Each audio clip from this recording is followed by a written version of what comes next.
आम इंतखाबात के लिए कागजात नामजदगी जमा करवाने का आज आखिरी दिन। कागजात नामजदगी की जांच पड़ताल 25 से 30 दिसंबर तक होगी, जिसके बाद उम्मीदवारों के नामों का हतमी ऐलान होगा। उधर नून लीग के कायद नवाज शरीफ ने NA 130 और 15 से कागजात जमा करवा दिए।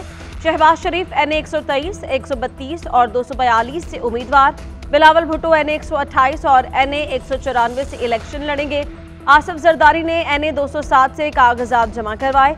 मरियम नवाज ने 119 और हमजा शहबाज 118 से उम्मीदवार। मौलाना फजल रहमान पशीन और DI खान, सिराजुल हक NA 106 से उम्मीदवार।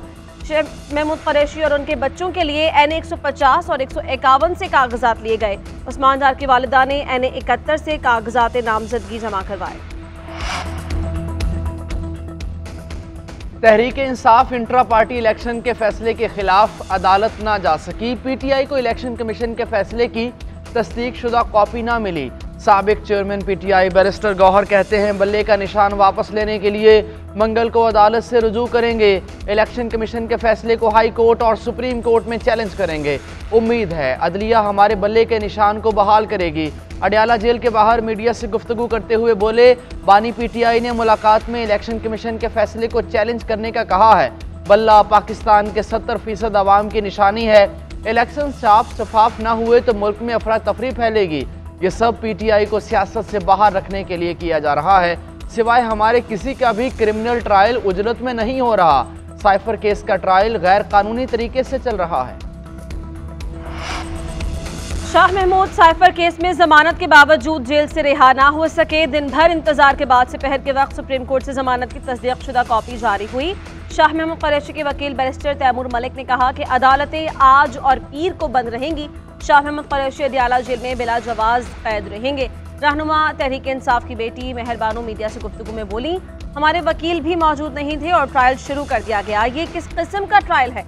दूसरी जानिब तहरीक इंसाफ का बरतानिया और अमरीका केस दायर करने का ऐलान।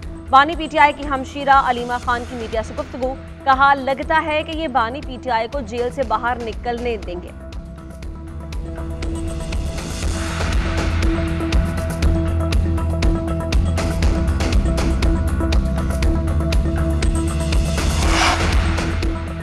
हुकूमती कमेटी के इस्लामाबाद में बलोच मुजाहिरीन से मुज़ाकरात। निगरान वज़ीर आज़म ने मुज़ाकरात के लिए कमेटी बनाई थी। फवाद हसन फवाद, मुर्तज़ा सोलंगी, गवर्नर बलोचिस्तान मलिक वली काकड़ ने मुज़ाकरात किए। दोनों अतराफ से अच्छे माहौल में गुफ्तगू मुज़ाकरात जारी रखने पर इत्तफ़ाक़ किया गया। हुकूमती कमेटी और मुजाहिरीन के दरमियान आज फिर मुज़ाकरात होंगे।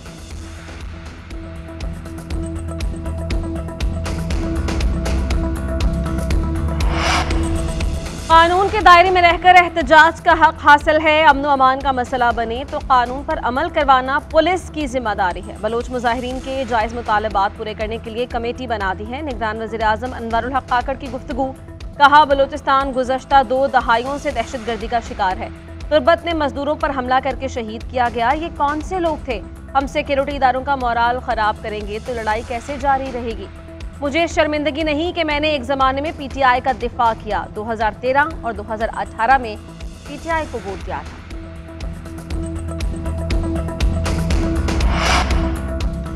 बिजली की रोज़ाना 6 घंटे लोड शेडिंग करने की हिदायत। बिजली की पैदावार में कमी। 4000 मेगावाट के शॉर्टफॉल की वजह से नेपरा ने लोड शेडिंग की हिदायत की।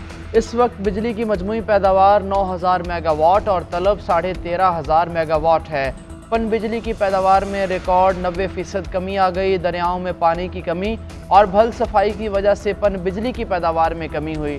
लाहौर के शहरी इलाकों में 2 से 3 घंटे और देही इलाकों में 10 से 12 घंटे की गैर एलानिया लोड शेडिंग जारी है।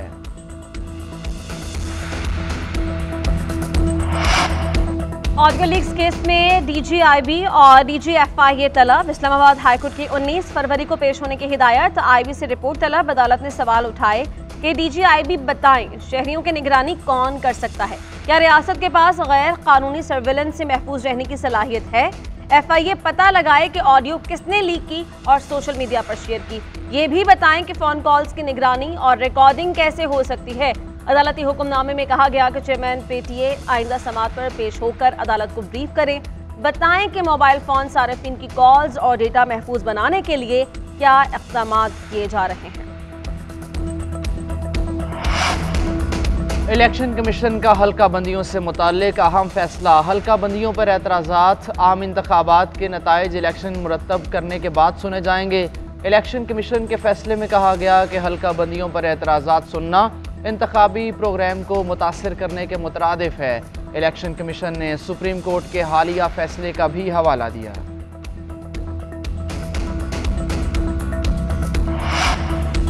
कारकुन घर घर जाकर आवाम को मुतहर्रिक करें, इलेक्शन की भरपूर तैयारी की जाए। शहबाज शरीफ के पार्टी रहनुमाओं को मुलाकात में हिदायत। कहा 4 साल में महंगाई का जुल्म ढाने वालों का सियासी तौर पर सफाया कर देंगे। इंतखाबी पर्ची बताएगी कि आवाम किसको चाहते हैं।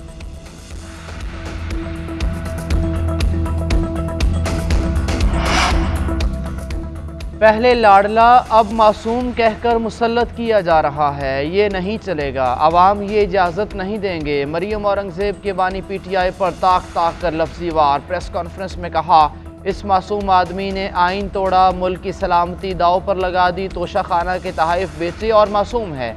मलिक अहमद खान बोले साइफर को बुनियाद बनाकर सियासत हुई थी, इस्टेब्लिशमेंट को भी मामले पर घसीटा गया। पीपल्स पार्टी रहनुमा शर्जील मेमन कहते हैं बानी चेयरमैन PTI ने जानबूझकर साइफर को मसला बनाया। साइफर लीक करने से पाकिस्तान को नाकाबिले तलाफी नुकसान पहुंचा। सईद गनी कहते हैं बानी PTI को गैर आइनी तरीके से सज़ा नहीं मिलनी चाहिए, PTI को उसका निशान मिलना चाहिए और इलेक्शन में शरीक होना चाहिए।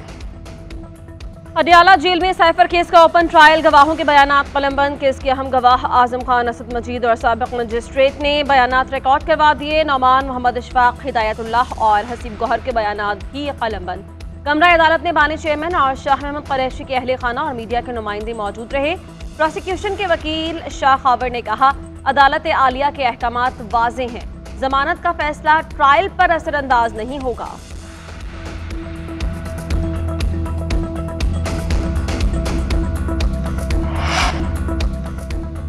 डेविस कप टाई पाकिस्तान में ही होगा। भारतीय अपील मुस्तरद कर दी गई। इंटरनेशनल टेनिस फेडरेशन ने पाकिस्तान का मौक़िफ़ तस्लीम कर लिया।